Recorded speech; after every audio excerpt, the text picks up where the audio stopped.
저는 부모님이 일찍 돌아가시고 어려서부터 외할머니 손에 자랐습니다.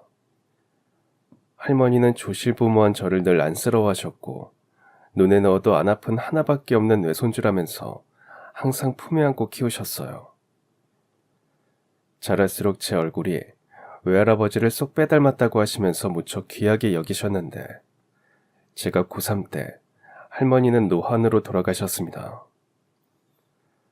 할머니가 사랑했던 딸과 사위를 한순간에 한꺼번에 잃고 딸을 보듯 사위를 보듯 어린 손주를 길러내실 때 그 가슴이 얼마나 아프고 힘드셨을까 생각하면 늘 눈물부터 차올랐어요. 가끔 외할머니 삶을 돌아보면 할머니의 숨결 속에도 제가 있었고 할머니의 자장가 속에도 할머니의 긴 한숨 속에도 모두 제가 있었습니다. 제 유년기와 성장기 모든 순간 속에 늘 자리 잡고 있었던 외할머니를 보내고 난 뒤 전 한동안 맥을 놓았습니다. 제가 사랑하고 의지하는 사람들은 왜 다들 그렇게 일찍 떠나가는지 참 원통했어요. 왠지 억울했고 방황 아닌 방황을 하다 보니 공부에도 뜻을 잃었어요. 나름 괜찮았던 성적도 곤두박질 치고 말았죠. 삼촌 집에서 지내면서 고등학교를 졸업했지만 대학은 포기했습니다. 삼촌은 제가 원하면 대학 공부까지는 시켜주겠다고 하셨지만 그럴 자신도 없었고 그럴 수 없었습니다. 삼촌도 애가 둘이나 되는데 제가 계속 신세 지는 건 아니라는 생각을 했어요. 그동안 키워주셔서 감사하다는 인사를 드리고 무작정 서울로 왔습니다. 뚜렷하게 뭘 하겠다는 계획이나 목표가 있었던 건 아니지만 이제는 정말 혼자 힘으로 살아야 한다는 생각만 했습니다. 정말 그땐 하루도 안 쉬고 이것저것 많은 일을 했던 것 같아요. 하지만 6개월 이상 버티지는 못했습니다.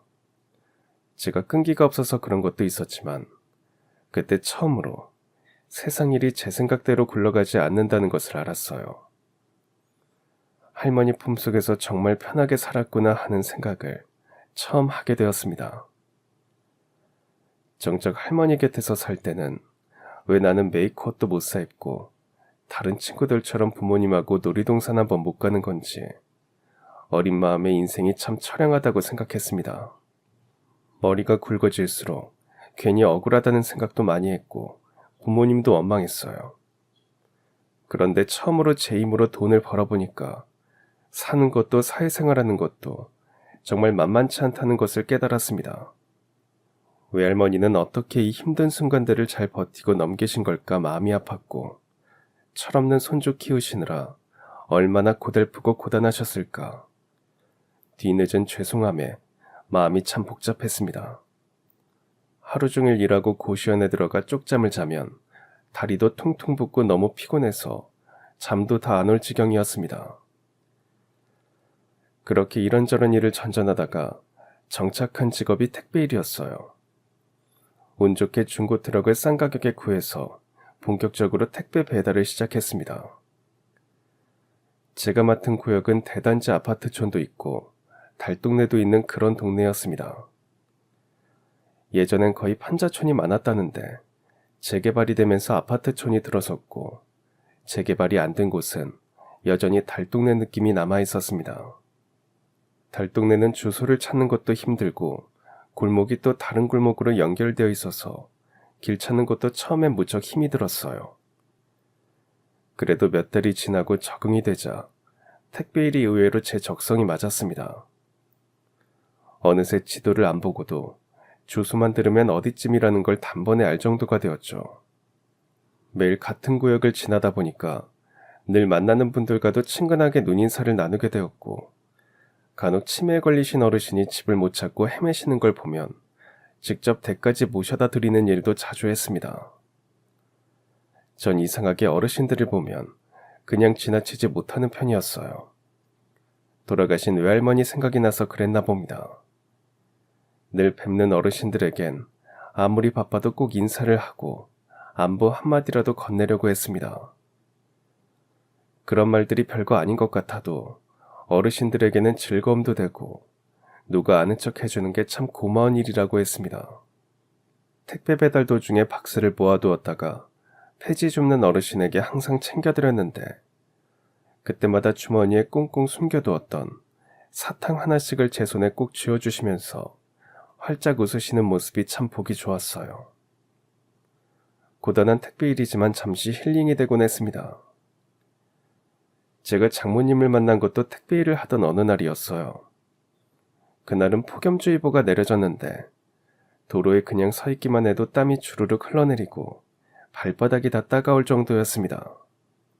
그렇게 무더운 날에 웬 어르신이 땡볕에 걸어가시다가 그만 픽 하고 쓰러지시는 겁니다. 깜짝 놀라서 택배 트럭을 세워놓고 그 길로 할머니를 안고 바로 길 건너 병원으로 모시고 갔습니다. 더위를 먹으셨다고 했어요. 다행히 곧 깨어나셨지만 정말 10년 감수했습니다. 어르신, 이렇게 무더울 때는 외출하시면 큰일 납니다. 아이고, 늙은이가 폐를 끼쳤네요. 고마워요. 정말 고마워요. 댁이 어디세요? 가는 길에 모셔다 드릴게요. 아유, 아니에요. 그냥 이 번호가 딸 번호인데 여기로 연락 좀 부탁합니다. 딸에게 연락을 했더니 잠시 후 응급실로 달려왔고 엄마를 끌어안고 오는 걸 보다가 전 일이 바빠서 먼저 병원을 나왔습니다. 잠시 지체된 탓에 그날은 택배 배달이 늦어져서 몇 분의 고객들에게 항의 전화를 받기도 했지만 그래도 제가 어르신에게 도움이 됐다는 생각에 마음은 뿌듯했습니다. 다음날 길을 가다가 우연히 그 어르신을 다시 뵙게 되었어요. 어르신 괜찮으세요? 또 쓰러지면 어쩌시려고 나오셨어요? 아이고 세상에, 내 생명의 은인이시네. 이제 괜찮아요. 근데 택배 일을 했어요? 어젠 정말 너무 고마웠어요. 내가 정신이 없어서 인사도 제대로 못했네. 하시더니 갑자기 슈퍼에 가셔서 음료수를 사오시는 겁니다. 아무리 괜찮다고 해도 손부끄럽다고 하셔서 감사히 받았습니다. 여름에는 대부분 30도 이상을 웃도니까 가능한 외출하지 마시라고 신신당부를 하고 가는데 문득 백미러로 보니까 어르신께서 내내 손을 흔들고 계셨습니다. 저도 모르게 외할머니 생각이 나서 미소가 지어지고 뭉클했어요. 할머니도 제가 학교 다녀오겠습니다 하고 집을 나서면 제가 안 보일 때까지 대문간에 서서 그렇게 오래오래 손을 흔들어 주셨거든요. 그리고 며칠이 지나고 어느 빌라 4층으로 택배 배달을 갔는데 문을 열고 나온 분이 뜻밖의 그 어르신이었어요. 어르신, 여기가 댁이세요? 어머나, 택배 청년이네. 이렇게 또 보다니 반가워요. 네, 저도 어르신 또 뵈니까 좋습니다. 건강은 괜찮으시죠? 택배 청년 덕분에 좋아요. 아니, 이럴 게 아니라 아직 점심 안 했죠? 그럼 차는 없지만 점심 먹고 가요. 아닙니다. 거절하지 말아요. 내 생명의 은인한테 아무것도 못 해줬는데 점심 한 끼라도 대접하고 싶어서. 그래야 나도 마음이 편해요. 그러니까 어서 들어와요. 어서. 어르신이 간곡하게 말씀하시는데 자꾸 거절하는 것도 서운해하실까봐 결국 점심을 얻어먹었습니다. 어쩜 그렇게 반찬 하나마다 정성이 가득한지 입에서 살살 녹았고 오랜만에 제대로 할머니 집밥을 먹는 것 같아서 마음까지 그득하게 차오르는 것 같았어요. 전 감사한 마음을 다해서 설거지를 자청하고 나섰는데 개수대에 물이 잘 빠지지 않는 겁니다. 곧바로 소독관 중간을 열고 막힌 것도 확 뚫어드렸습니다. 내친 김에 전등 나간 것도 다 갈아드렸어요. 어르신은 안 그래도 물이 막혀서 사람을 불러야 하나 생각 중이었는데 어쩜 이렇게 젊은 사람이 손끝도 야무지냐고 너무 좋아하셨습니다. 아이고, 청년 부모님은 얼마나 든든하실까. 그래, 부모님하고 같이 살아요? 아니요, 오래전에 두 분 다 돌아가시고 전 외할머니께서 키워주셨어요. 아이고, 어려서 마음고생 많이 했겠구먼. 할머니도 손주 키우시느라 힘드셨겠어. 그럼 할머니는 어디 계시는데요? 제가 고등학교 때 외할머니도 돌아가셨습니다. 아이고, 딱해라. 그럼 혼자서 산 거예요? 혼자서 객지 생활하느라 얼마나 고달팠을까. 어르신은 제 손을 잡아주시고 등을 토닥여주시면서 안쓰러워하셨습니다. 그 손은 매우 거칠었지만 너무 따뜻해서 마음마저 따뜻해지는 것 같았어요. 그럼 고등학교 졸업하고 지금까지 혼자서 살고 있어요? 네, 고등학교 졸업하고 서울로 왔습니다. 처음엔 아무것도 모른 채 그저 돈 벌려고 이런저런 온갖 일을 하다가 택배일을 하게 되었어요. 먹고 살려다 보니까 전기 기능사 자격증도 따고 필요한 다른 자격증도 여러 개 따고 그랬는데 막상 또 취직은 잘 안 되더라고요. 그래도 기특해요. 엇나가지도 않고 어르신들 공경할 줄도 알고 택배 총각은 분명 잘 될 거예요. 내가 장담하지. 참, 이름이 뭐예요? 택배 총각이라고 하는 건 이상하고 이름 말해주면 앞으로는 이름 부를게요. 제가 먼저 말씀드려야 했는데 전 김응수라고 합니다. 그리고 말씀 편하게 하셔도 돼요. 아유, 그럴까? 앞으로 종종 할머니 보고 싶으면 우리 집에 와서 밥 먹고 가. 내가 생명의 은인한테는 평생 집밥 공짜로 줄 테니까. 가끔 와서 이 늙은이 말벗도 해주고. 그때부터 전 가끔 어르신 댁에 들려서 전등 나간 게 있으면 갈아드리기도 하고, 택배일이 일찍 끝나는 날엔 어르신 집밥 먹으러도 가고, 감사의 뜻으로 고기도 사다 드리고, 어르신 좋아하시는 주전부리도 사다 드리고 그랬습니다. 물론 집밥 먹고 설거지는 항상 제 몫이었어요. 어느새 전 아들처럼 손주처럼 그렇게 어르신과 막역하게 지내게 되었습니다. 언젠가 그날도 어르신 댁에 잠시 들렀다가 빌라를 내려오는데 2층에 사는 세입자 여자분이 저를 보더니 혼잣말을 툭 내뱉는 겁니다. 아이고, 노인네. 또 머슴 하나 들였나 보네. 에휴. 마치 저 들으라는 듯한 말투 같기도 하고 그냥 혼자서 투덜대는 소리 같기도 해서 좀 의아했습니다. 그땐 저도 대수롭지 않게 그냥 지나쳤고요. 그런데 나중에 한 사실이지만 빌라 소유주가 어르신이었습니다. 그 연세에 이런 빌라 건물을 가지고 계시다니 전 새삼 어르신이 존경스러웠습니다. 서울에서 발 뻗고 놀 방 한 칸만 있어도 좋겠다고 생각하던 저에게 어르신은 참 대단한 어른이자 인생 선배님이었습니다. 건물주 하면 나름 사는 형편도 괜찮으실 텐데도 항상 어르신은 검소하게 생활하셨고 뭐 하나 허투루 쓰시는 게 없으셨어요. 당신께서 건물주라고 누구 앞에서 허세를 떨거나 오만을 부리신 적도 없으셨습니다. 친하게 지내는 저도 4층 빌라가 어르신 소유라는 걸 모를 정도였으니까요. 그러던 어느 날이었습니다.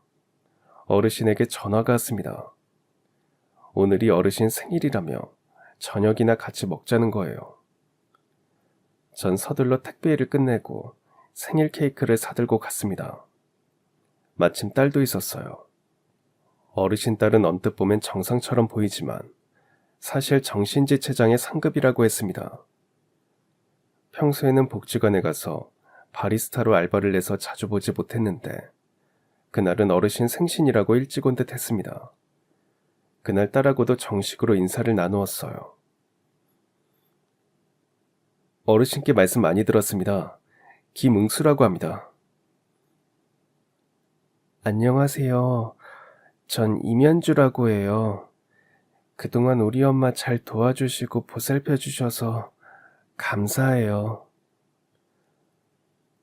아니에요. 오히려 제가 어르신께 도움 많이 받았습니다.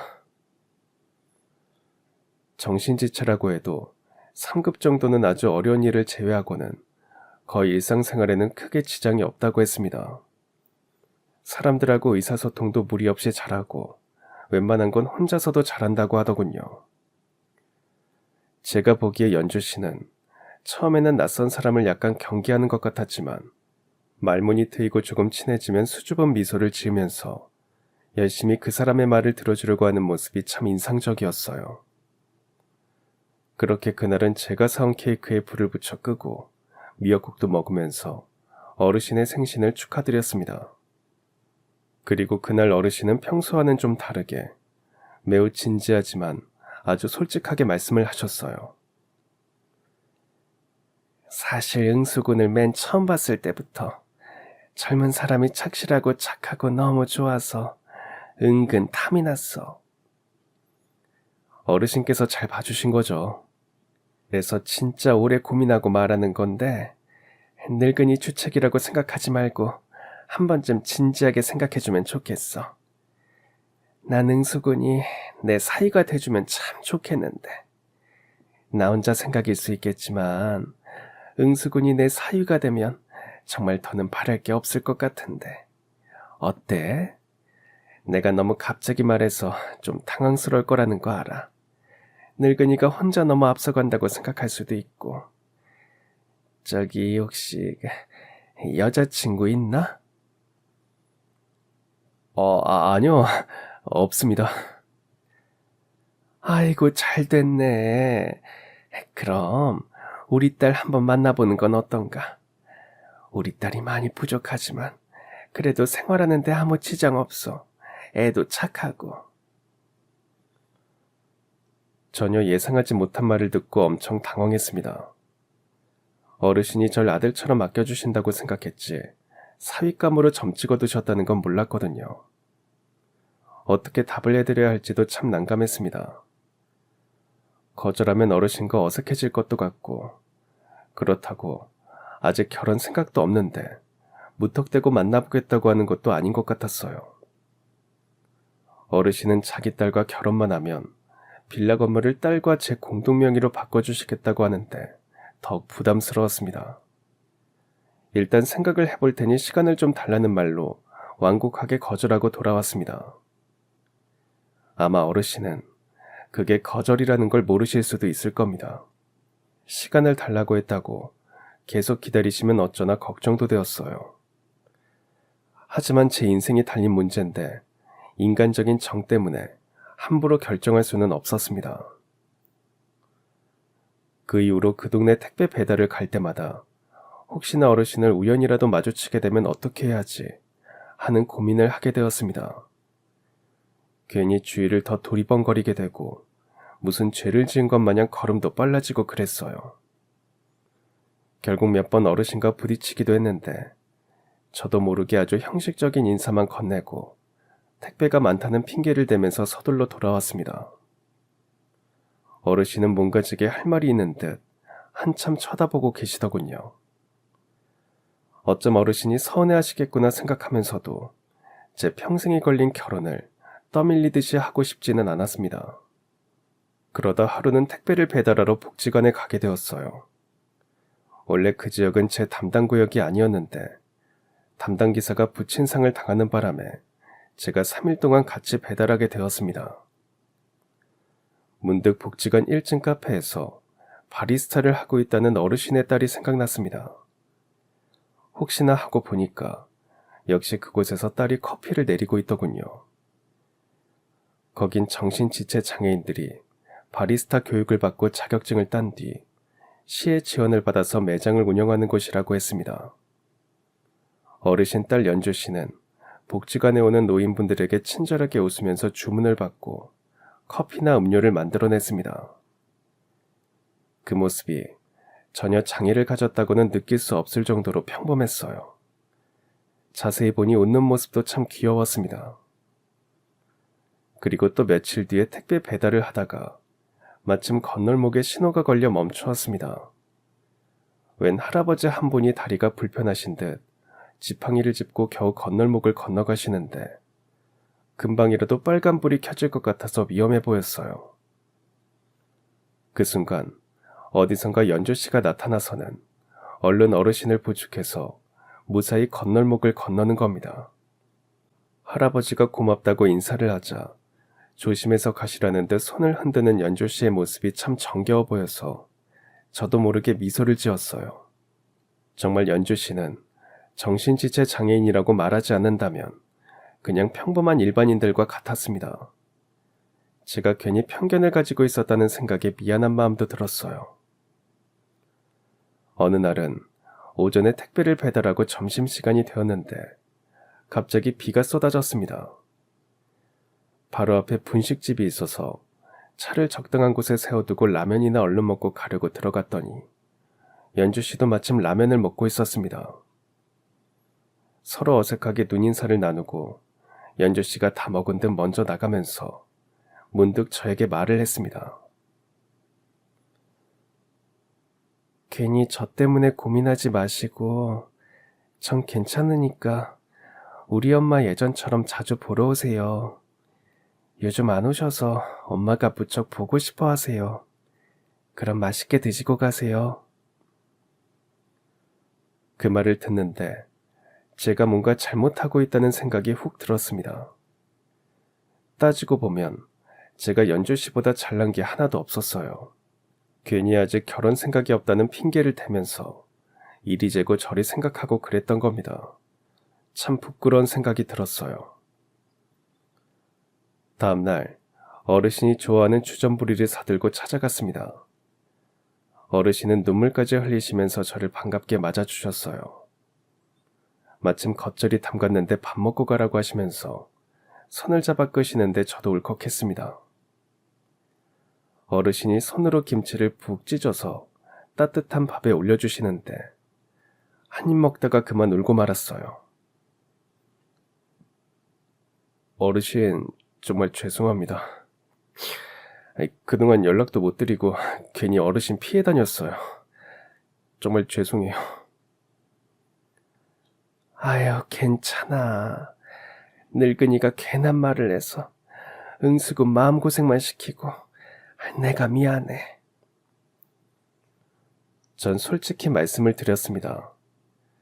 사실 정신지체 장애라는 것에 편견이 좀 있었고 어르신이 연주 씨와 결혼 얘기를 꺼내는 순간 부담스러웠다고 말입니다. 하지만 우연히 연주 씨를 몇 번 보게 되면서 제 생각이 잘못되었다고 느꼈고 어르신께 용서를 빌어야겠다고 결심하기까지의 얘기를 다 하고 나니 정말 속이 시원했어요. 사실 처음엔 어르신이 몸이 아픈 딸을 저에게 떠넘기시면서 빌라 명의를 공동으로 해주시겠다고 말씀하시는 게 당황스러웠습니다. 전 그런 것보다 정말 제가 좋아하는 사람과 결혼하고 싶었거든요. 고마워. 네? 고맙다고요? 그게 무슨 말씀이신지. 너희 내가 빌라를 핑계로 딸을 거래하려 한다고 오해할 만했지 뭐.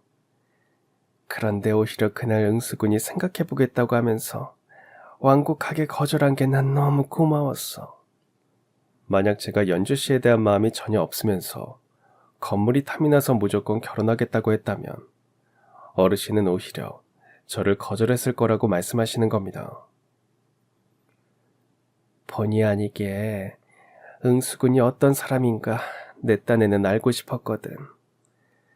그런데 응수군이 그렇게 말하고 가서 난 더 응수군에 대한 믿음이 생겼어. 사위가 아니면 수양 아들이라도 삼고 싶은 게 내 솔직한 심정이야. 어르신은 제 입장을 생각하시면서 참 미안했다고 말씀하셨어요. 얼마나 고민이 많을까 괜한 말을 꺼내서 사이만 어색해졌다고 자책하고 계셨답니다. 그 모습을 연주 씨가 보고는 라면집에서 저에게 용기를 내서 한마디 던졌던 거고요. 이제 나 욕심 안 부려. 그냥 예전처럼 지내요. 응수군을 잃는 건 싫으니까. 저기 어르신, 연주 씨와 석 달만 만나보고 최종 결정을 하겠습니다. 저도 저지만 연주 씨에게도 평생이 걸린 결혼인데 서로 잘 알아보는 게 맞는 것 같아요. 정말?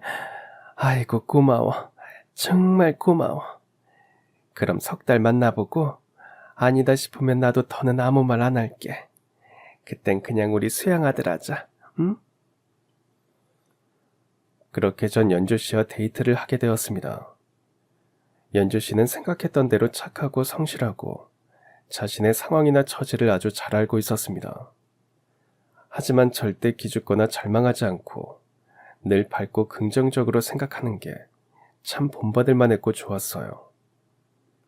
전 매사 부정적인 편인데 저와 정반대의 사람이 좋은 에너지를 주는 것 같아서 만날수록 호감이 갔습니다.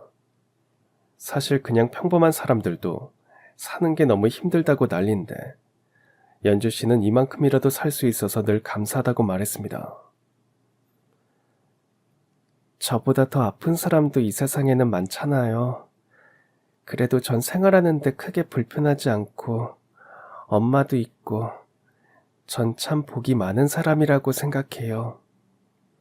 자신이 복이 많다고 말하는 연주 씨를 보면서 늘 불행하다고 생각했던 저는 삶을 반성하게 되었고 저런 여자와 평생을 같이 한다면 아주 사소한 것도 행복하게 여기면서 아주 작은 것에도 감사해하면서 따뜻하게 잘 살 것 같다는 생각을 하게 되었습니다. 그리고 석 달 뒤, 전 연주 씨와 결혼하기로 결심을 했어요. 장모님은 너무 기뻐서 절 부둥켜 안고 눈물을 흘리셨습니다. 그리고 결혼하기 전에 절 조용히 부르셨습니다. 처음으로 자신의 삶에 대해서 말씀하셨어요. 결혼하고 혹독한 시집살이를 했고 5년 넘도록 애를 낳지 못한다고 온갖 구박을 다 받으셨던 지난 일들을 하나하나 꺼내셨습니다. 겨우 딸을 낳았는데 온전치 못한 애를 낳았다고 시어머니는 딸을 품에 한 번 안아보지도 않았대요. 장모님에게 별로 정이 없었던 남편은 급기야 외도를 했고 내연녀로부터 아들을 낳자 보란듯이 집으로 들였죠. 결국 장모님은 딸과 함께 쫓겨나고 말았답니다. 그때부터 정말 안 해본 게 없이 닥치는 대로 일을 했네. 오직 연주와 살아내기 위해서 난 일을 악물어야 했어. 아파도 돈이 아까워서 병원 한 번 안 갔고 남들이 다 싫어하고 귀찮아하는 일도 돈만 많이 준다면 다 했네. 아휴, 참 지독하게 일만 하고 살았어. 처음엔 장모님을 내쫓은 남편과 시어머니에게 복수하는 마음으로 보란듯이 살아내려 했고 그 다음엔 아픈 딸 연주 씨를 위해서 죽지 못해 살아내야 했답니다. 구두쇠라는 소리도 듣고 앉은 자리에 풀도 안 날 거라고 수군대는 사람들의 조롱을 들으면서도 버려진 옷을 주워와서 깨끗하게 세탁해서 입고 식당에서 일할 때는 손님이 먹다 남긴 건 죄다 담아서는 연주와 줄임배를 채웠답니다. 그렇게 악착을 떨어서 땅을 사고 빌라를 지었을 때 얼마나 좋았는지 잠을 안 자도 피곤하지 않고 밥을 안 먹어도 배가 부를 정도였답니다. 장모님 인생 이야기를 들으니까 정말 저로서는 엄두가 안 나네요. 왜 그렇게까지 힘든 삶을 사셨어요? 연주 때문에, 자식 때문이지 뭐. 나 죽고 나면 저거 혼자 남겨질 건데 돈이라도 있어야 그나마 사람 대접 받을 것 같아서 그랬어. 장모님의 인생은 참 고단했지만 위대한 모성애를 보여주는 것 같았습니다. 이제 자네가 우리 연주를 평생 책임져 준다고 하니 난 더 바랄 게 없어. 하지만 이 결혼이 정말 해피엔딩이 될지는 아직 모르는 일이고 또 자기 딸과 사는 게 생각보다 힘들 수도 있으니까 일종의 유예 기간을 두자고 하셨습니다. 혼인신고는 2년 뒤에 하라는 겁니다. 그리고 2년 뒤 제가 확고하게 결심이 서고 정식으로 혼인신고를 하게 되면 그때 빌라를 저와 연주씨 공동 명의로 해주겠다고 약속하셨습니다. 장모님, 저 사실 빌라 그런 거 안 해주셔도 됩니다. 그런 것 때문에 연주씨와 결혼 결심한 거 아니에요.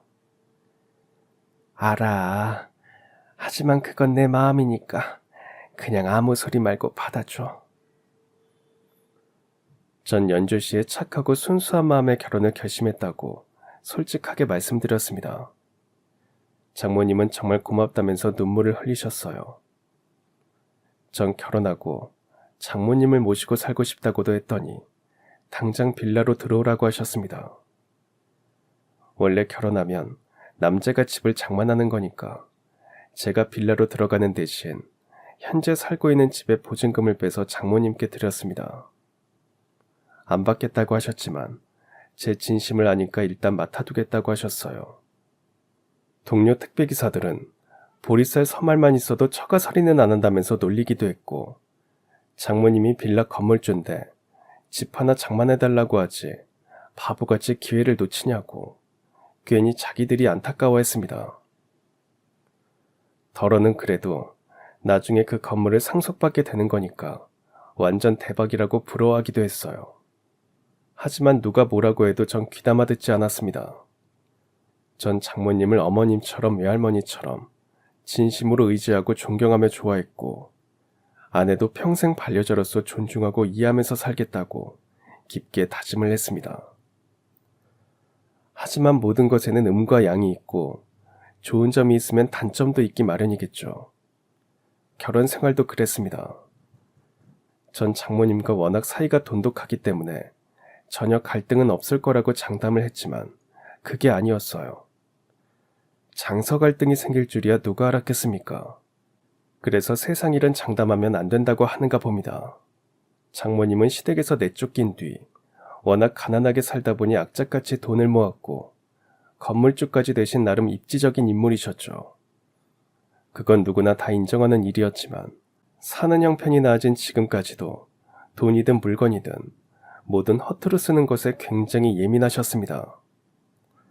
허투루 쓰지 않고 꼭 필요해서 쓰는 것조차 참견과 간섭이 심하셨어요. 아끼고 절약하는 것은 좋은 일이지만 그래도 사람이 생활하다 보면 정말 필요한 지출은 해야 하는 거잖아요. 더구나 전 택배 일을 하니까 하루 종일 평지나 오르막길은 물론 계단도 수도 없이 오르고 내려가니까 거의 한 달에 운동화 한 켤레씩 새로 사야 했습니다.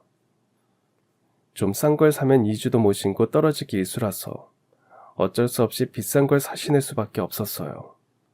괜히 비싼 게 아니라 그만큼 튼튼하고 기능적인 면도 있어서 따지고 보면 실용적이었습니다.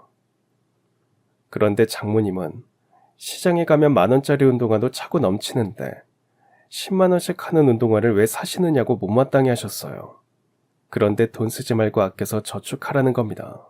전 몸을 쓰는 일을 하니까 퇴근할 때는 온몸이 땀에 푹 절여 있어서 샤워를 좀 오래 하는 편이었습니다. 장모님은 물을 너무 많이 쓴다고 난리셨어요. 그리고 택배 일이라는 게 무거운 짐을 들고 다녀야 하는 거라서 에너지 소모가 굉장한 작업이라 적어도 일주일에 한두 번은 고기를 먹어야 하는데 장모님은 건강식이라면서 풀떼기만 밥상에 올리는 겁니다. 개별적으로 따지고 보면 큰 문제는 아닌 것처럼 보여도 저에겐 정말 중요한 일이었어요. 일단 걷고 먹고 씻는 게 문제니까요. 그렇다고 장모님과 맞서서 따지고 드는 것도 쪼잔해 보이고 그냥 참고 넘어가자니 불편하고 답답했습니다. 아내에게 몇 번 애둘러 말을 했지만 아내 역시 장모님께 말하기 좀 난감해하는 눈치였어요.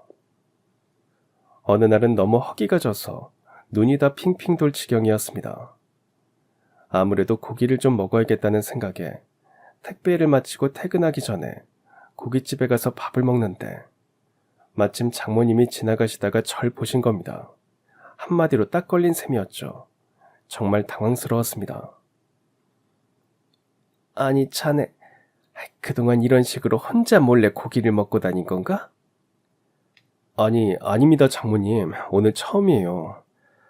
제가 고기 먹은 지 너무 오래돼서 일하는데 힘이 들어서 그만. 죄송합니다. 그러니까 그동안 내가 풀떼기만 먹여서 일하는데 지장이 생겼다 그 말인가? 그게 아니라 미안하네. 풀떼기만 먹여서. 그럼 혼자 마저 먹고 오게. 아무리 아니라고 변명을 해도 그 상황이 오해하기 딱 좋은 순간이다 보니 제가 무슨 말을 해도 장모님은 들으려 안 하셨습니다. 아마도 그때부터였던 것 같습니다. 장서 갈등의 서막이 파국을 향해 치닫기 시작한 게 말입니다. 장모님은 사소한 것 하나하나 전부 트집을 잡기 시작하셨어요. 어차피 김사박은 밖에서 잘 먹고 다니니까 집에서 밥 안 차려줘도 되지? 이런 식으로 말을 하기도 하고, 김서방, 수도세 많이 나오니까 아예 샤워도 밖에서 하고 오지 그러나? 그런 말도 대놓고 하셨어요. 그뿐이 아닙니다.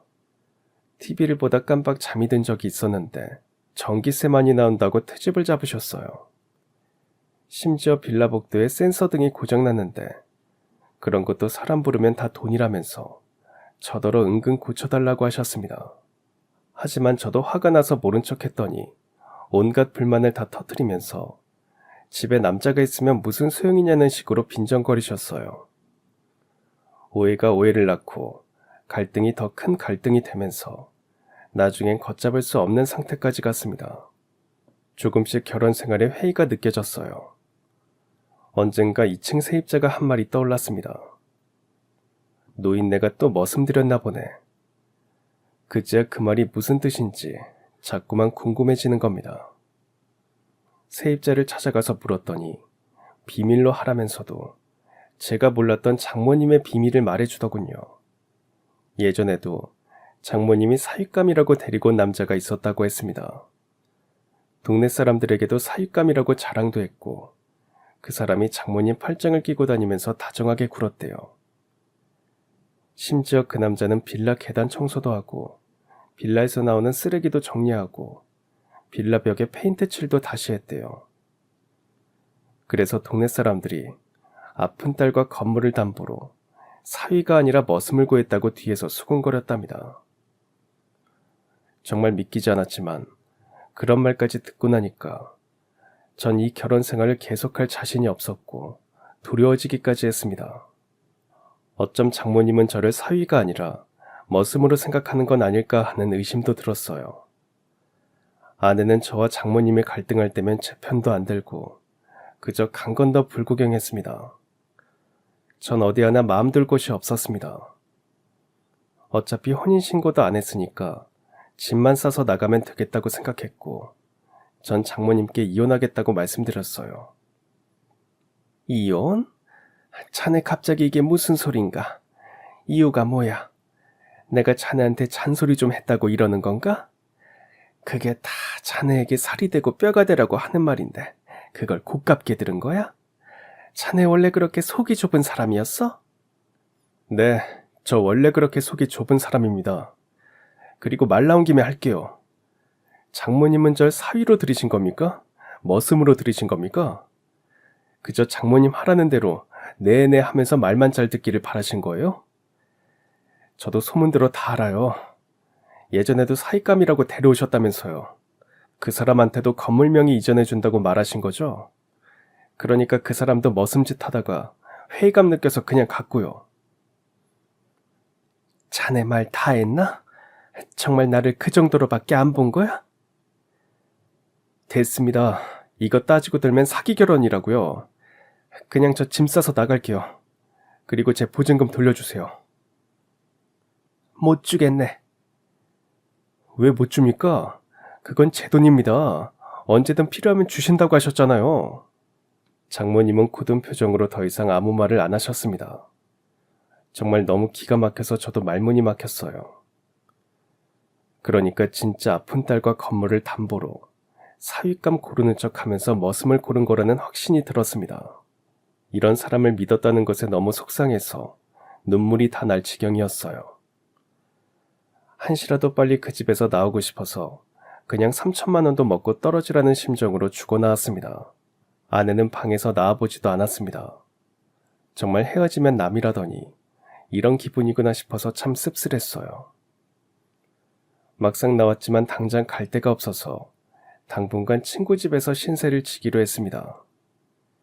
친구는 심부름 센터를 하고 있었는데 이번 기회에 같이 해보자고 하더군요.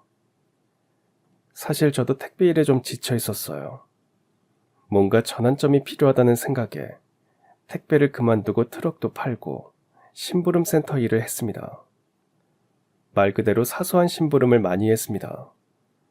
바쁜 의료인 대신에 서류를 떼거나 우체국 소포를 보내거나 집에 강아지 혼자 있다고 가서 잠시 사료를 챙겨주기도 하고 갑자기 집에 수도가 막히거나 전등이 나갔다고 하면 달려가서 고치거나 하는 일들을 했습니다. 큰 수입은 아니었지만 일이 끊이지 않고 들어와서 택배할 때만큼은 돈을 벌 수가 있었어요.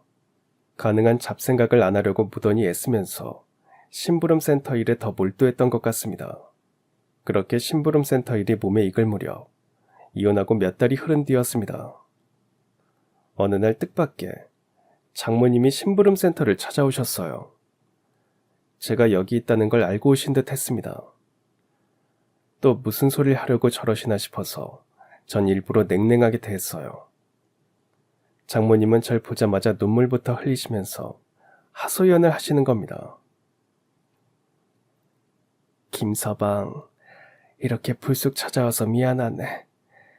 근데 내가 너무 억울하고 속이 상해서 자네 말고는 생각나는 사람이 없어서 왔네. 제발 내 얘기 좀 들어주게. 전 더 들을 얘기 없습니다. 그냥 돌아가세요. 김서방, 잠시면 되네. 잠시만 얘기 좀 들어주게. 전 짜증이 났습니다. 이런 식으로 업무 방해하면 경찰을 부르겠다고 하자 장모님이 문득 사진 한 장을 내미셨어요. 전 사진을 보다가 그만 경악하고 말았습니다. 사진 속엔 연주가 폭행을 당한 듯 피떡이 된 얼굴을 하고 있었어요. 아니, 이거 연주 아니에요? 왜 이런 겁니까? 무슨 일이에요? 장모님은 울음이 터지는 것을 가까스로 참으며 그간의 얘기를 하셨습니다. 연주는 저와 헤어지고 난 뒤 거의 매일 아무것도 안 하고 울기만 했답니다. 생각보다 저를 많이 좋아했고 남편으로 의지를 했던 모양입니다. 그런데 장모님 때문에 제가 짐을 싸서 나갔다고 생각한 연주는 처음으로 반항을 했답니다. 이제까지 한 번도 장모님 속을 썩인 적도 없고 장모님이 하라는 대로 얌전하게 다 따라왔던 연주였지만 자신의 행복을 엄마가 빼앗아갔다고 생각했던 겁니다.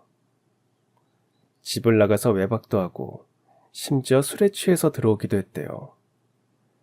날마다 장모님과 싸우고 대들고 정말 사는 게 아니더랍니다. 그러다 우연히 한 남자를 만났는데 바로 2층에 새들어 사는 여자의 남동생이었대요. 그 사람은 백수였는데 평소에 늘 놀고 먹으면서 게임방에만 죽치고 있었답니다. 연주와도 안면이 있었는데 어느 날 연주가 외박한 날에 갈 데가 없으니까 아마 게임방에 갔던 모양이에요. 거기서 그 남자를 만났고 연주에게 잘해주었답니다. 남편과 이혼하고 허한 마음에 다른 남자가 관심을 보이면서 잘해주니까 그냥 대책 없이 빠져들었던 겁니다. 이 남자마저 장모님 때문에 뺏길까봐 아예 아무런 말도 안 했대요. 남자는 연주가 정신지체 장애인이라는 것을 알고 있었죠. 순진한 연주에게 결혼해서 함께 살려면 돈이 필요한데 장모님 인감만 가져오면 돈을 구할 수 있다고 했나 봐요. 아무것도 모르는 연주는 결국 장모님 인감을 몰래 들고 나가 가져다 주었고 2층 세입자 남매는 그 인감으로 연주를 대리인으로 만들어서 빌라를 담보로 대출을 받았답니다. 물론 대출받자마자 사라졌고요. 사라지던 날 연주와 우연히 마주치게 되었고 어디 가냐고 연주가 졸졸 따라가자 폭행을 해서 얼굴을 저 모양으로 만들었답니다. 말만 들어도 분노가 치밀었습니다. 문득 2층 세입자가 저에게 했던 말들이 떠올랐습니다. 그 여자는 저에게 장모님이 사위가 아니라 머슴을 들였다고 말했죠. 장모님이 나쁜 사람이라고 말입니다.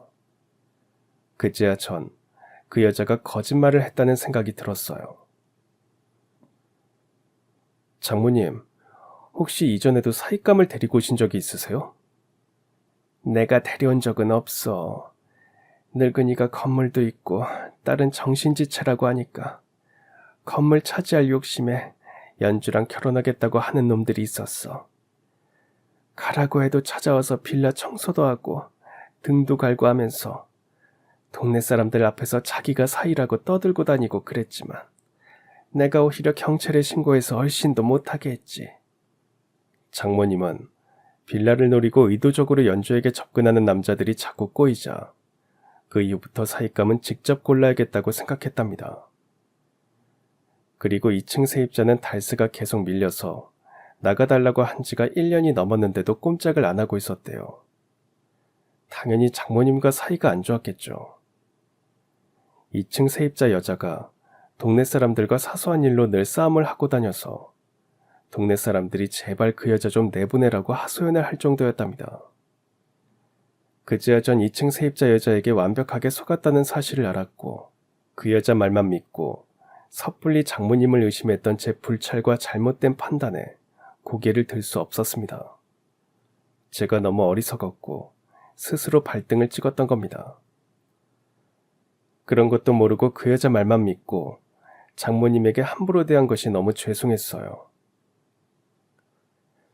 그럼 제가 난리칠 때 왜 해명도 변명도 안 하셨어요? 어차피 정 떨어져 헤어지는 건데 내가 자네를 속였다고 생각하고 내버려 두는 게 자네 입장에서는 편할 것 같아서 그랬어. 미련 없이 가라고. 장모님은 끝까지 절 생각하셨던 겁니다. 그리고 제가 드렸던 보증금 3천만 원은 사실 제 명의로 적금을 들어두셨답니다. 제2금융권에서 이자를 많이 준다고 해서 2년 만기로 적금을 들었대요. 그 2년은 혼인신고 유예기간이었죠. 나중에 혼인신고를 하게 되면 축하 선물로 주고 싶었고 혹여 혼인신고를 안 하게 되더라도 돈을 불려서 주고 싶었답니다. 이제 2년이 되었다면서 장모님은 적금 통장을 내미셨어요.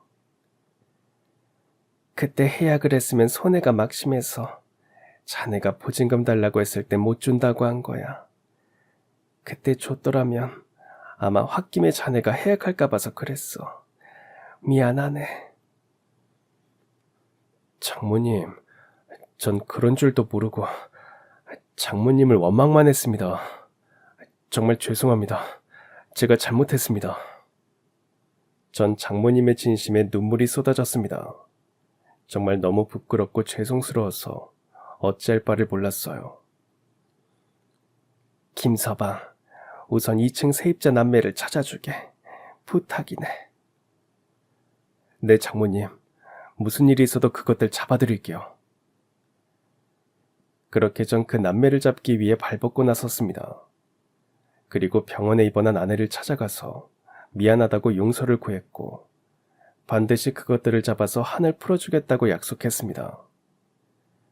2층 세입자 남매는 대출받아서 급히 가느라 짐은 그대로 두고 갔더군요. 전 그 집에 들어가서 단서가 될 만한 게 있는지 찾아봤습니다.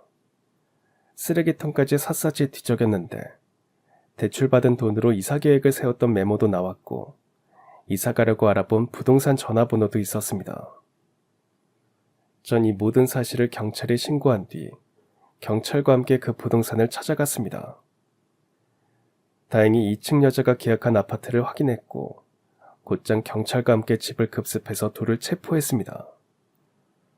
누구냐고 놀라서 도망치려던 남자가 잡히고 여자는 베란다에서 옆집으로 도망치려다 붙잡혔습니다. 둘은 대출받은 돈으로 아파트를 계약하고 나머지는 이미 다 써버렸더군요. 아파트에 압류를 걸어서 우선 받을 돈을 확보했습니다. 그리고 2층 세입자 남매는 사기 대출 및 연주를 폭행한 혐의로 구속되었어요. 그렇게 사건은 해결되었습니다. 김서방 정말 고맙네. 자네가 우리 모녀를 살렸어. 정말 고마워. 님, 제가 어리석었습니다. 장모님을 누구보다 잘 알면서 엉뚱한 사람 말만 믿고 오해했고 잘못 생각해서 이런 일이 벌어졌어요. 제가 뭘 해야 사죄할 수 있을지 모르겠습니다. 모든 말씀만 하시면 처분대로 하겠습니다. 그리고 적금 통장도 대출금 갚는 데 보태주세요. 김서방, 다 내 잘못이야. 그러니까 자네가 하고 싶은 대로 하게. 그래도 이거 하나는 꼭 믿어줘. 나한테 사위는 오직 김서방 자네뿐이라는 거. 이렇게 훌륭하신 분을 혼자 오해하고 원망했다니 전 참 인생 헛살았다 싶었습니다. 그리고 전 아내와 함께 혼인신고를 했습니다. 장모님은 빌라를 제 단독 명의로 해주셨어요. 그만큼 절 믿어주신다는 뜻이었습니다.